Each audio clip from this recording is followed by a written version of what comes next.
Okay, we are live on YouTube, live on Instagram. Let's rock and roll. Okay. Hello and welcome to one more episode of Ideas to the World. Enjoy your trip. How to know that I am being manipulated. Manipulation is like a dimensional thing. You can have a multitude of different types of manipulation. Some types of manipulation, they are more strong or more light ones. They are like degrees of manipulation. Some types of manipulation are more obvious, like me saying that if you don't do something, I will do X, Y, Z, whatever that means, but certainly something bad for you. And that it is indeed manipulation. Those types of manipulation normally most people can detect and not be a victim of it. What it is also what puts the person more vulnerable to be manipulated. It is to be in the position of the not knowing what exceeds the normal reason of logic. And also it is something that makes the person behaves in a way that it is not aligned with his true self, with who the person really is, with dignity, and in a place that the person feels herself and can talk accordingly to his feelings, emotions, and to what the person believes and is. So it's interesting, and it certainly helps to reflect about our roles in society in different environments that we embrace, because it's certainly a protective factor against being manipulated. Imagine somebody that never reflected how a relationship should be, not his role or the role of his partner. This person, theoretically speaking, will be more vulnerable to being manipulated, because in a situation that the person, if it would have been reflecting or reflect about that in a state of consciousness, no stress, that could think deeply, away and detached from the invisible psychological forces of the social interaction of both, the person will not act in certain types of behavior that can not be in reflection of what manipulation it is indeed. Okay, for example, associations that support people that suffered from psychological abuse, they they get abused over and over and over again because they believe that's normal. Okay, even though they are suffering a lot, so they cannot detach themselves from the relationship and yeah, continue with their life, detaching from that relationship and proceeding with their life. So I would say that those are the normal types of manipulation that we all, in some sense, when we are not being deeply influenced or by pressure, that we say, yeah, that's manipulation. But there are also other types of manipulative behaviors that are socially acceptable and that we all accept in some sense. You can go to marketing, right? The manipulative images that are presented that create false expectations, results, everything that it is behind this. And um, uh, and um, so here it is more acceptable, even though in the informal circles or in informal conversations, some persons say that it is manipulation, shall not be like that. It is not a massive force that make the collective perceive in a way that becomes a norm when somebody presents something that does not correspond necessarily to reality, in some sense or another. So it's like if in acting we somehow implicitly we agree that the images correspond to reality, even though they will never, arguably, um, will correspond to reality in some sense or another, because well, every different type of product it is differently. If we're talking about food, for example, and so on and so on.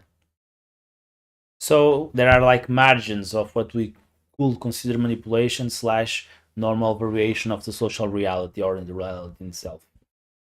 But I want to go back to the group and group can be two people and relationships. There are more subtle, sophisticated types of manipulative behaviors that we also accept. For example, in an hierarchical relationship, screaming from the top to the bottom of the hierarchy in a way to make the other person act accordingly to what this person, the boss here in this perceived situation wants.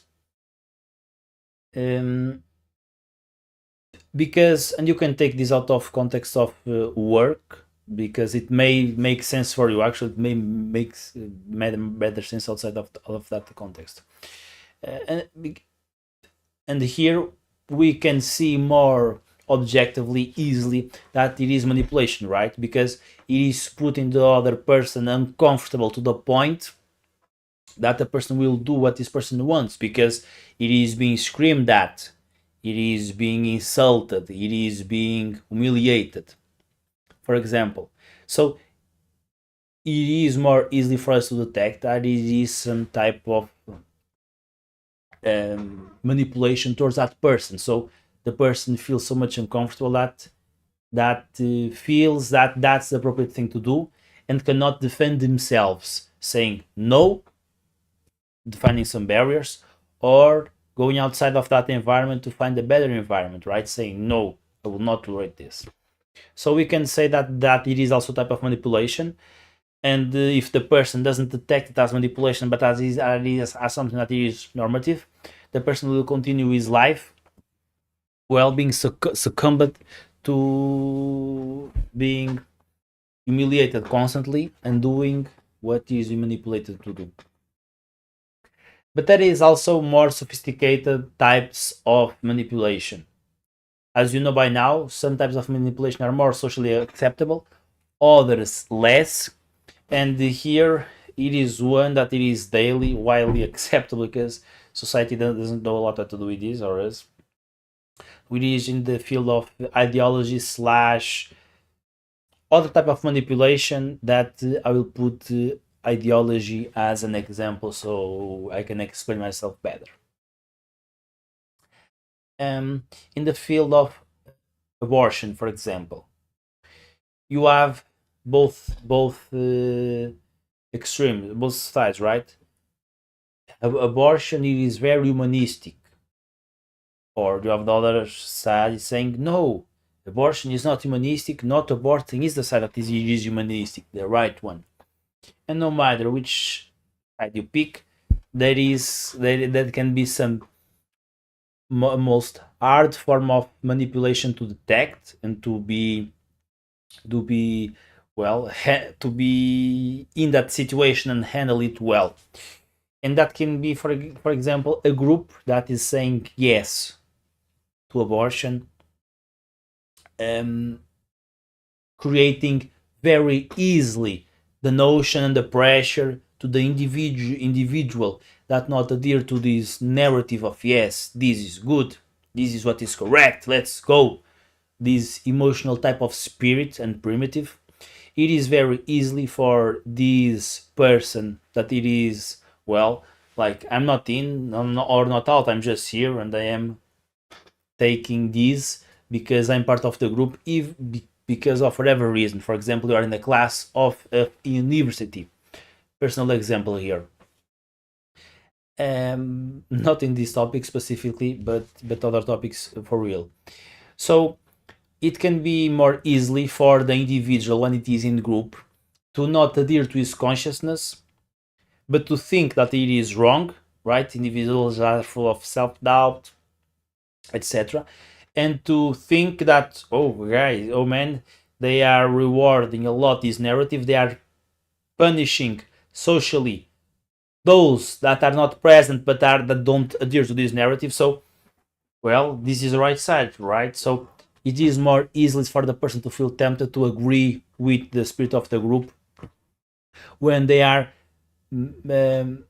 masking themselves with the pureness of of humanism on of the right side, when simultaneously they are intolerant with who do not adhere to those types of behavior. So it is more easy, and it is manipulation, when these types of forces are imputed in this person in a way that makes the person adhere to this narrative, adhere to this ideology, and well, acting out in the world accordingly. So it is an instrumental thought because it does not accept the possibility of being wrong, and there is no humbleness. So it is pure instrumentalization, because the person, it is acting out in the world towards or the group towards the person in a way that is just pure instrumentalization, meaning we have an output that we want, which is legalizing abortion in this example that I'm sharing. So and it could be on the other side of not legalizing abortion. So everything that we say, do, and make the group feel and make the other person feel is just in a way that puts with pressure or other type, yeah, pressure in a way or another, the person in a way of saying, yes, this is the right thing to do, and I am with you. So where is manipulation, there is not humbleness, there is not a contemplation, the possibility of who is sharing his opinion or what he thinks is right, wrong. So yeah, so this last one, I think it is a simple way to share a type of subtle manipulation that it is more widely on our culture. And to add to that, a special a special, how the hell you say, um, sharing the top of the cake, if you want. It is when the person enters in a more primitive state of thinking and acting out in the world, right?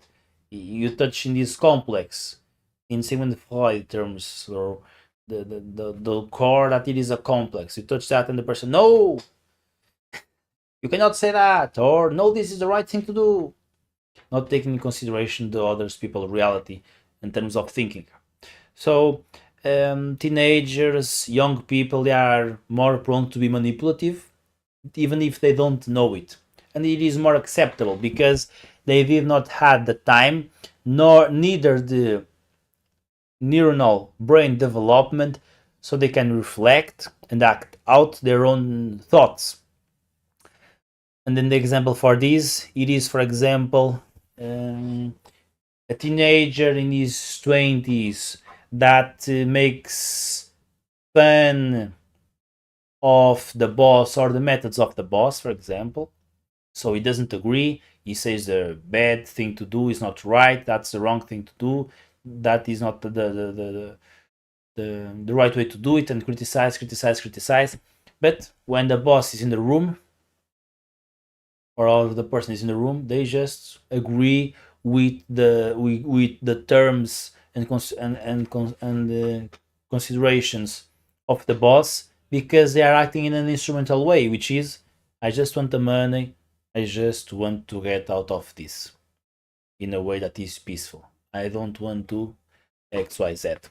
Okay, so this is manipulation, because you are communicating to the boss that you agree what he's telling you, that you agree with his methods, and well, and it is not true, as an example, and a lot more. So everything that that, yeah, so that's it. But we allow more space for this manipulation in children slash teenagers, right? When they do something that was not thoughtful, I would say, oh, we already had this age. But no, and some parents say to the children, I already had your age. I know what your strategy is. I know what to do. And the children are also manipulative in the best cute, in the best cute sense, right? When they just say something and act out with our emotions just to get what they want, which can be a cake, a chocolate, etc., etc. For example, Son never say, "Oh, daddy, I love you," with the same frequency that the dad wants, for example. But there is a day, a special moment that says, "Hey, daddy, you know I love you, right?" Oh yeah, I know you. Oh yeah, thank you, son. I know you love me. Yeah, yeah, and I love you. And you know, you know are the the best, right? You know, are the boss. And then they ask out for something in return that they wouldn't say those words if they didn't want the thing that they would ask next. An instrument, an instrumentalizing way of acting out in the world, but they are children, so we accept. Teenagers, youngsters, they have more this primitive side of not being so thoughtful, so they are more impulsive also because they didn't have the time to think, they don't have the experience and the brain development also. So it is also a neuroscientific fact that they don't have the same brain capacity and intellectual functions of an adult of 30 years old, for example. So yeah, it is being manipulative, but it is in a way that we accept because it is part of the psychological development. And yeah, so the concept of where what we consider to be manipulation in our social interactions is of course is bounded by culture and what we see and agree and, that it is manipulation. So I hope this helped you broaden your terms of what manipulation is, to detect more subtle types of manipulation, so you can be more woke up, woken up. Yeah, I hope this video makes sense for you. Tell me in the comments if so. Thank you so much. You can support this channel to elevate the intellectual content on Patreon so I can do and continue my studies full time. Currently, I'm working at McDonald's to pay the bills and continue my studies, but I would love to study full time while I'm studying on the university to become a psychologist. So if you want to support the channel and help me on my mission, you have my Patreon. And also, if you want to work with me in my personal development sessions, you also have an option of that on Patreon. With the symbolic support the channel, you also have access to my personal development community on Discord. Well, no more advertising. Thank you so much. Subscribe, put a like, and as always, good luck. Okay, let's go to the next one. Joel, thank you, Joel Pereira. Thank you for being there. Joel, thank you for being here. I hope you are fine and good and with good health. Nice to see you, my man. Don't forget to put the like on YouTube. Okay, next one. I have still half an hour for I end this.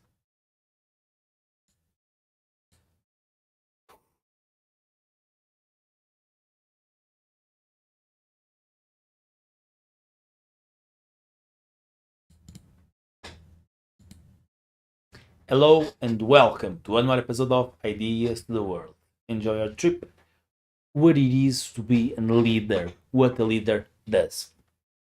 I think one of the most points of increasing in better performance of being a leader, it is the one that the following, which is some leaders they see through their peers. So we can say their motivations, they are very sophisticated in detecting the implicit motivations of their colleagues, their co-workers, and they act out in a way that it is not humanistic, and I'm going to develop what this means when they are not in the work, so outside the work. So it is manifested in conversations outside of work or outside of certain environments when they are interacting with their colleagues, where they pour out what was happening or what they did in primitive primitive conversations and expressions. For example, when they say, "Oh, they like," I'm not sure if this example is going to make sense. I hope it does. They like, oh no, they just no, it is very easy for me, they are like children, they love chocolate, they love cake. If I say something and I say you are going to get some little cake, you will get it. They do everything I want. So it is not very humanistic, and you can generalize this to more sophisticated things and to other more dark motivations that are behind that they put out in a blunt, direct, and dark way, or a little bit at least. So this it is not the best way to be a leader, because unconsciously everyone detects and absorbs this type of instrumental thinking when they are interacting with them. So what this means is, if this person sees the primitive motivations of this person, and outside of the mask and persona that they embrace when they are interacting with each other, they say that bluntly, like in the way that they talk, and they show like a little bit of disgust, or a little bit of deceit. I'm not sure if deceit is the right word. Deceit, and it's like the smirk, the smirk, like the pleasure of feeling that how the other person behaves, or the situation. So it's exactly that, because the other person detects, or it's a high probability that happens. And those that detect, even unconsciously, they will adapt to fit to the environment and to the role of the leader. So even though you get results, and I am basing my arguments here based in real experience of leaders, and what they talk to me and what they will preach and do when they were working with their colleagues, liderating them. And what that happens is that you will limit the quality of the work that you get from your coworkers, depending on the level of humanism that you have. So, coming from the place that everybody will see the intentions and the thought behind the acts and behaviors of the leader, you will have some people that will understand you, and they will act with you. But the more sophisticated thinkers, actors, will not get along with you. So you will have barriers on the quality of colleagues and coworkers that you will get. And well, that's a problem. If you know the best leaders in the world, like Tony Robbins here in Portugal, Ricardo Mendoza, I would say, and the others, really, it's hard to not know one that preaches and does that in some sense. They always put their colleagues in a humanistic sense. So to give you so this will be in practice. For example, man, they love cake. I love them so much because it's so easy to interact and to make them happy. Totally different conversation comparing to, man, smirk. I can. They do whatever I want. I just need to say chocolate. Doesn't matter what the fuck it is. They just grab it. You will attract different types of people with less quality here, depending of the types of, well, yeah, and comparing to this one, because everybody watches and sees you consciously and unconsciously, and they will adapt towards the standard that they adopt to themselves. And who do you think it will want to work with you when they know that behind closed doors they are talking about you, with you slash the group, with a smirk on the face, saying, yeah, my god, I this is like kids. If I give them chocolate, they do what the fuck I want, man. Comparing to, I love to interact with these kids. It is so easy to make them happy with chocolate. They love it. I can make them feel so happy. totally different types of conversation, and you will attract totally different types of people, even though that objectively the acts and behaviors that you do to have the best behavior of them, which is a result, taking consideration that I'm talking about work, it is totally different next level. So yeah, I saw this based on the real life experiencing, watching leaders, different types of leaders. So this is the secret that I think most people are still adapting and getting to work on it. And yeah, therapy helps a lot, you know. So the challenge for these types of people, it is to build a narrative that it is coherent, that it is the same inside work, outside work, and most importantly inside the leader's head, because that will manifest and influence everything. Why?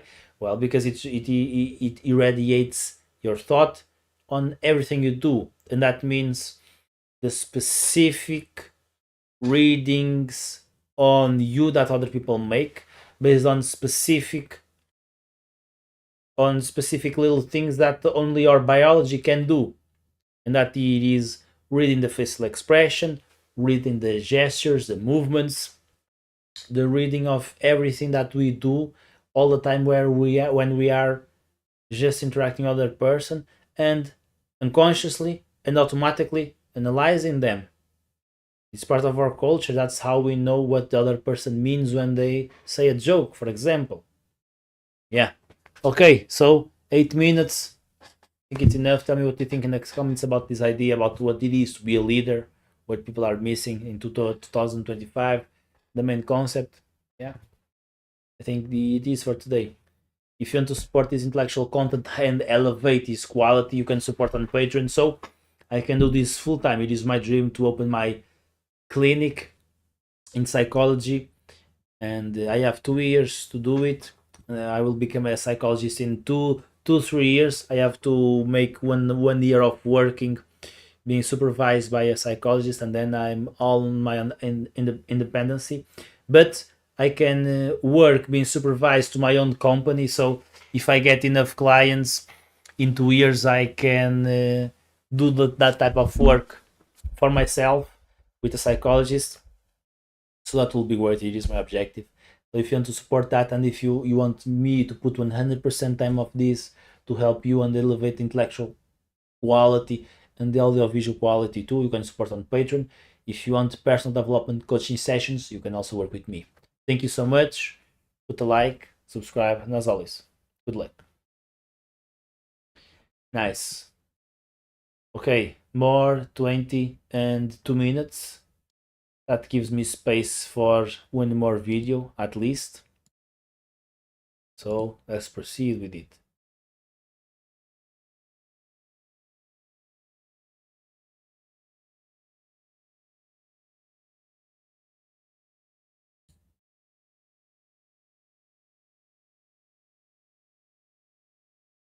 Hello and welcome to one more episode of Ideas the World. Enjoy your trip. So today I want to talk with you a phenomenology. Phenomenology, it is the study of human experience. So inherently it is subjective, because everybody experiences things in a different way virtually, and it is the qualitative study of that. So that means why I feel butterflies towards that person. So I take the nucleus of that, and I look to see what's behind it. I analyze in all different ways I possibly can towards what that nucleus, which inside is the experience of it. Okay, so philosophy is a lot influenced by that. This is how we perceive and understand things, right? It is through our notion and experience of what something means. So phenomenology is a rich, really, really rich field. And I want to talk to you about a phenomenology that you can experience, which is to listen to other people's voices in your head and talking towards them. or through them, or yeah, towards them maybe. So this means like contrasting to a normal think thought, like the person think in his voice and then talks. It is thinking, for example, in Tony Robbins' voice and then talk. So the person is not thinking in his voice, but in other person's voice and then talks. This cannot necessarily be pathological because people can do this on purpose. For example, they watch Tony Robbins' performance or comedian performance so they can absorb their facial expressions, their gestures, their movements, how their eyes act and go and open up or close, the time of silence, so the punchline of the joke gets the people the more the most laughs they can. So they can do this purposely. And behind of this it is the mirror neurons that we will use to absorb and understand others people's reality. So they can be cognitive, and consequently also emotionally. That's how also we feel the other people's pain as motor. So with motor, I mean motricity. I'm not motricity. I hope that's the right word. It is so, for example, watching other person fixing something like a door, for example. You observing can also be activating your mirror neurons, so you can repair better the door yourself next time you are doing it. Because when you are observing other people, you are using the mirror neurons also, which is in some senses like if you are doing it in your head, but you are attributing that to the other person's ability. But you can also access those cognitive resources. In fact, you do it all the time as an adult too. Children do this specifically. You can see modes of thinking from parent to children, for example, or when somebody observes the thinking of other person, and and it is normal, right? That's how children works, and in the deepest sense, probably this has to do a lot with our genetics and how we read other people based well on ourselves and our experiences, um, chromosomes, etc. But I will not enter there today because I don't know a lot enough of that. But it is definitely a piece on the cake. And an example of this that you can use, it is a tool that some psychologists use with their clients. This is based on a real life example from a colleague of mine where their psychologist give them this tool, which is this person was really influenced a lot by his mother. So he asked his mother lots of advices.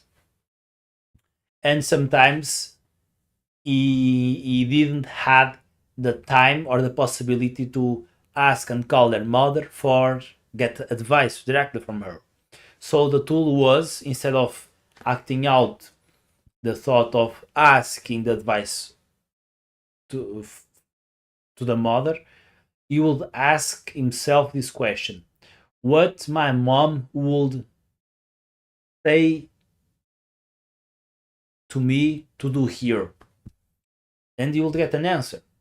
And that it is because more than just the exact, precise, superficial words of what the other person is saying, we also observe the deeper patterns of meaning that are behind those words. So those words, phrases, and expressions we observe, we create a representation of thought from that person, of how he think, acts, what likes, what doesn't like. So it becomes like a living entity inside of us, because yeah, we can know and we read deeply, really that deeply, the other person.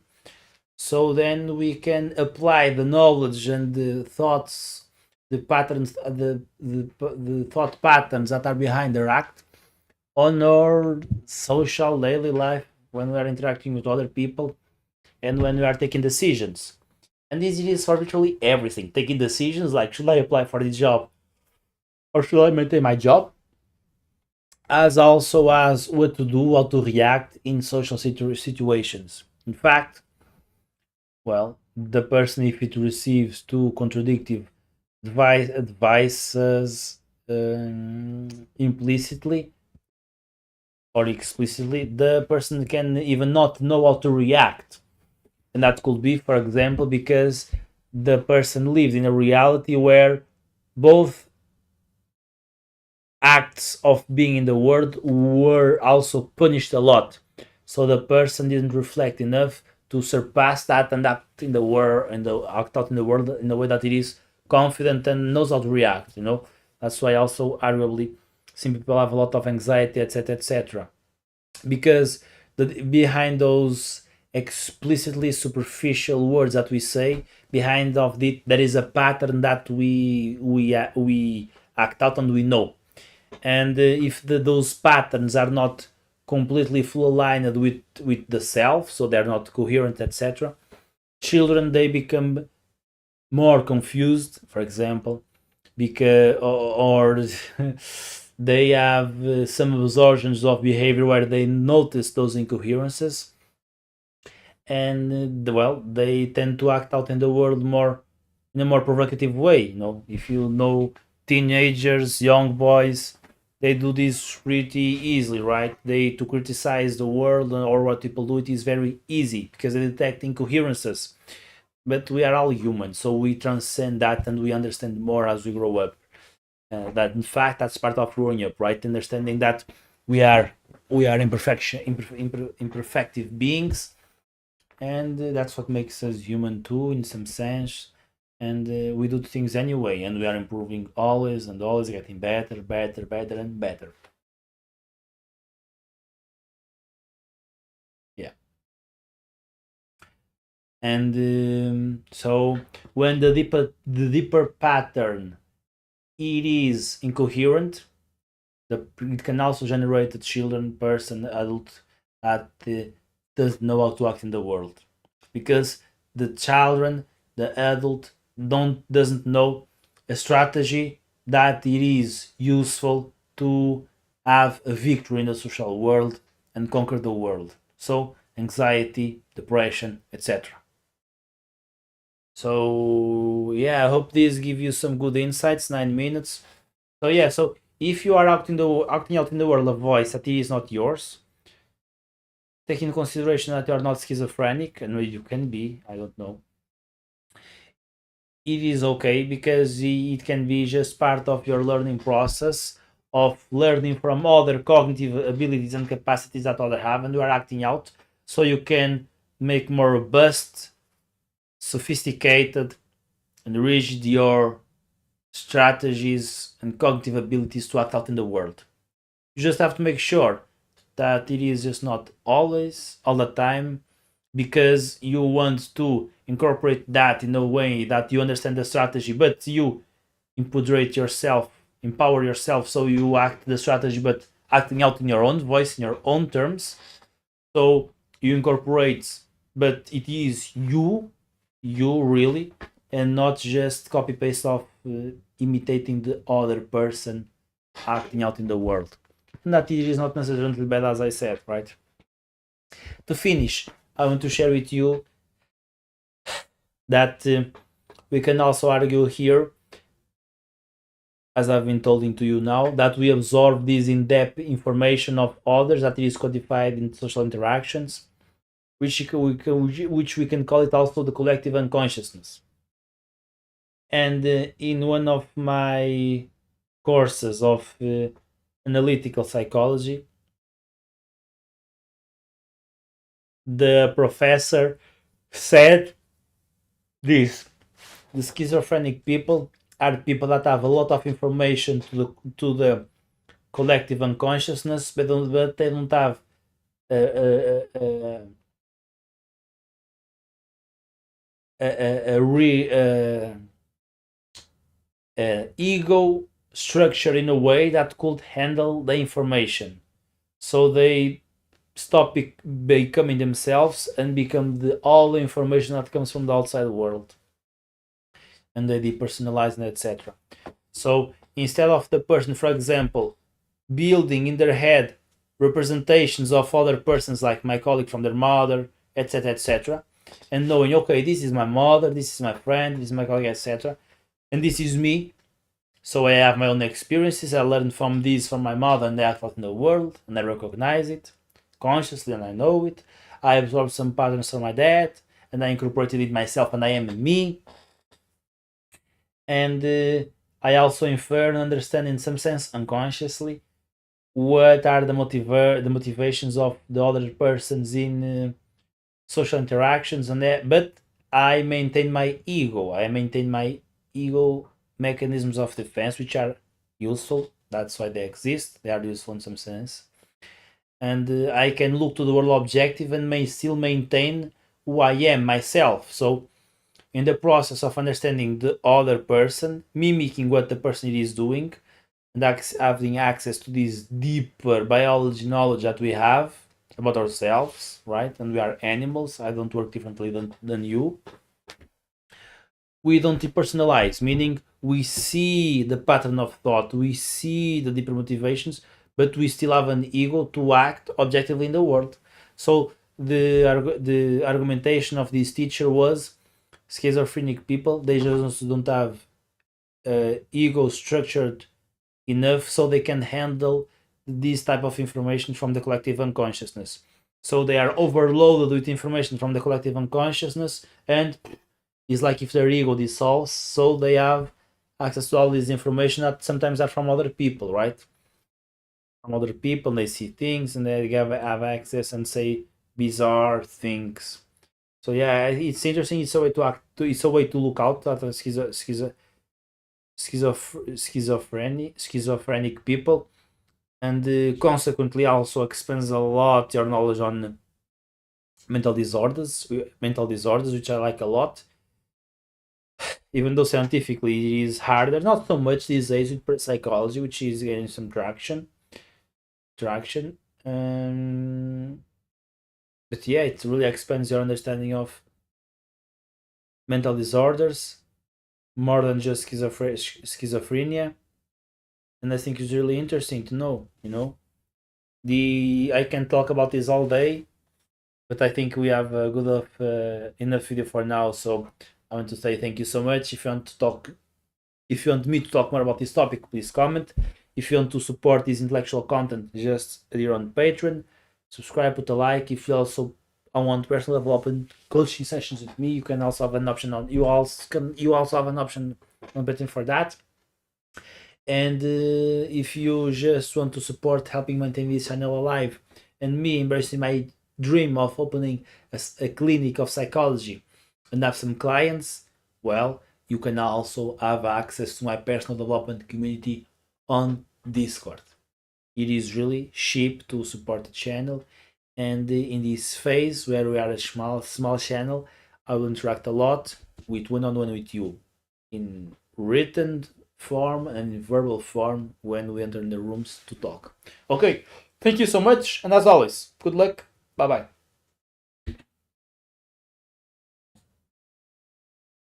Okay, my friends, thank you for being watching this direct on YouTube and live stream for today. These were the recordings. Thank you so much. As always, bye bye. Have a good night. Subscribe if you like the live stream show of today. Put a like.